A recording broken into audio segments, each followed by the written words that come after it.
The last voicemail came from her phone 3 days after she disappeared, and in the background, someone was whispering directions. When my sister Lena vanished, the police treated it like a routine missing person case. She was 29, responsible, predictable, the kind of person who texted when she was running 5 minutes late. She worked as a freelance photographer and spent most weekends driving to abandoned towns, forests, and forgotten roadside places to capture images for magazines and blogs.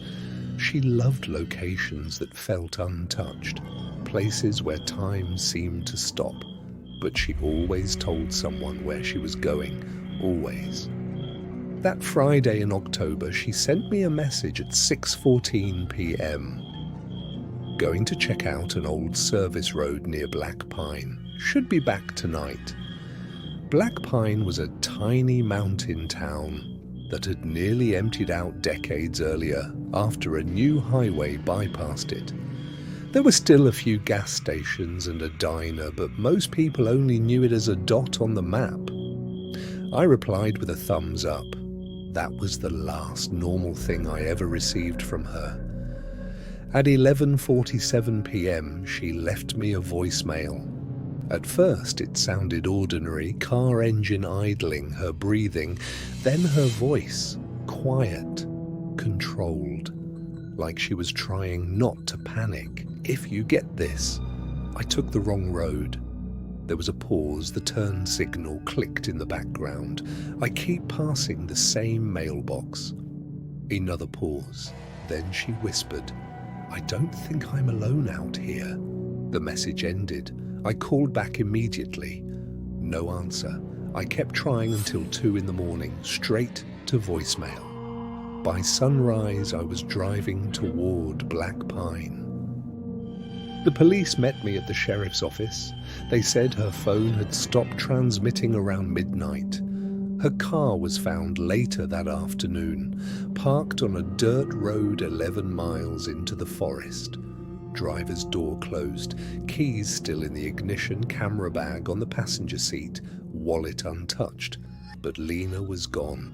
There were no footprints around the vehicle, no signs of struggle, nothing broken, nothing stolen. It looked as if she had simply opened the door and stepped into the dark. The search lasted 6 days. Volunteers, dogs, drones, helicopters.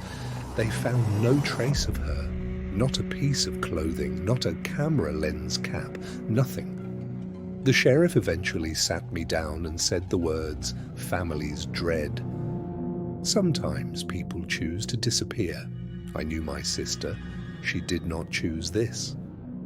3 days after the official search ended, my phone rang at 2:13 a.m. The screen showed Lena's name. For a moment, I couldn't breathe. I answered so fast I nearly dropped the phone, but no one spoke. There was only a low, crackling sound, like wind moving through dry trees. Then I heard footsteps, slow, measured, crunching over gravel, and Lena's voice, barely audible. "If you hear this, don't follow me." My throat tightened. "Lena, where are you?" She didn't answer. Instead, another voice emerged, soft, close to the microphone, a voice I had never heard before. It whispered, "Turn left at the broken fence." The call ended. The police traced it. The signal had bounced off a tower near the same forest where her car was found. By the time officers arrived, there was nothing there. No phone, no person, only an empty stretch of road. And one detail they didn't tell me until later. Fresh tire tracks were found circling the same area again and again, as if someone had been driving in loops. I became obsessed. I listened to the voicemail hundreds of times. At first I focused on Lena's voice, then on the whisper, then on the background. And eventually I noticed something else. Every 23 seconds there was a faint metallic sound, a rhythmic clank. I played it for a retired forest ranger. He listened once and went quiet. Then he said, "That's not random." He pointed to a map. Deep in the woods was an abandoned fire observation tower. Years ago, a loose metal ladder rung had banged in the wind. Locals said you could hear it from miles away. The tower had been closed for decades. The access road no longer appeared on modern maps. The next morning, I drove there alone. I told myself I was looking for answers, but part of me felt like I was being invited. The road was narrower than I expected. Branches scraped the sides of my truck.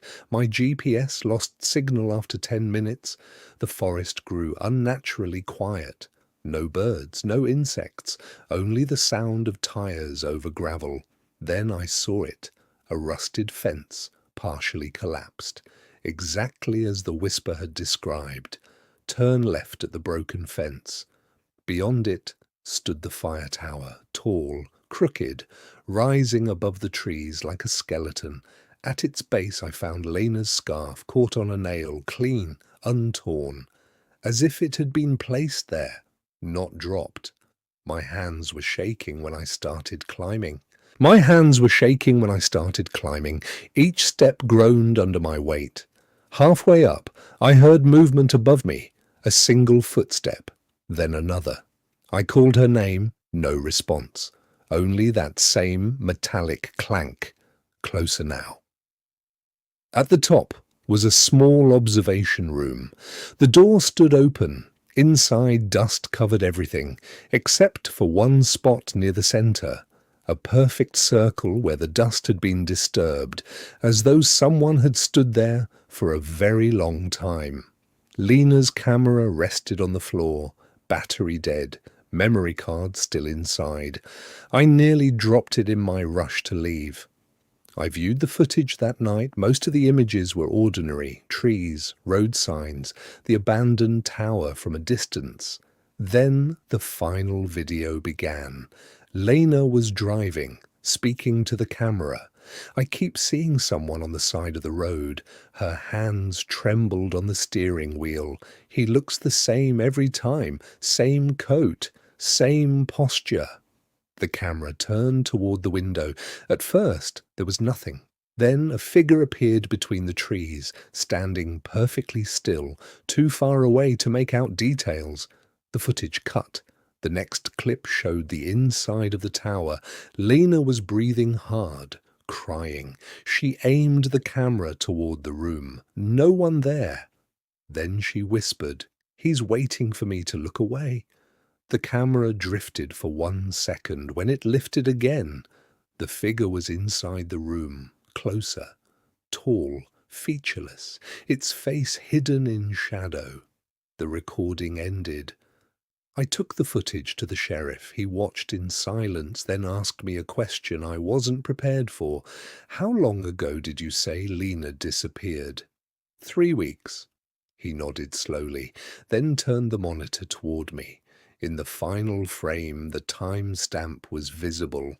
Recorded at 2:13 a.m., the exact moment I received the call from her phone, not 3 weeks earlier, that same night. The tower was searched again. This time they found something beneath the floorboards. Not a body, not a hiding place, just dozens of personal items, watches, wallets, phones, keys, all belonging to people reported missing over the last 30 years. Lena's phone was among them, battery intact, still warm. The authorities sealed the area. The tower was dismantled months later. Officially, there was no explanation, no suspects, no evidence of foul play. The case remains open. Lena is still listed as missing. A year passed. Then, on the anniversary of her disappearance, my phone rang at 2:13 a.m. No caller ID. I knew before answering. The same crackling wind, the same footsteps, and Lena's voice. Calm this time, almost accepting. "I found the road out." Hope surged through me. "Lena, where are you?" There was a long silence. Then she said, "Don't come here." For the first time, I heard what was behind her, not whispering, not footsteps, breathing, hundreds of breaths, as if she was standing in a crowd. The line went dead.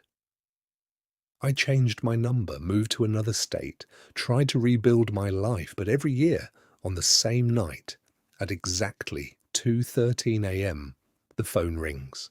Sometimes Lena speaks. Sometimes she only cries. Sometimes there is no voice at all, only that metallic clank, echoing from somewhere far away. Last year, she said something new, just one sentence, soft, urgent. He knows you still listen. The call is due tonight. In a few hours, my phone will ring again, and for the first time in years, I am thinking about answering. Because if my sister is still out there, still walking that endless road in the dark, I don't know how much longer I can ignore her. But there is one thing I have never told anyone. When I replayed her final video frame by frame, I found a reflection in the tower window. Lena was not facing the figure, she was facing the camera, and the figure was standing directly behind her, looking straight into the lens, as if it knew one day I would be watching too.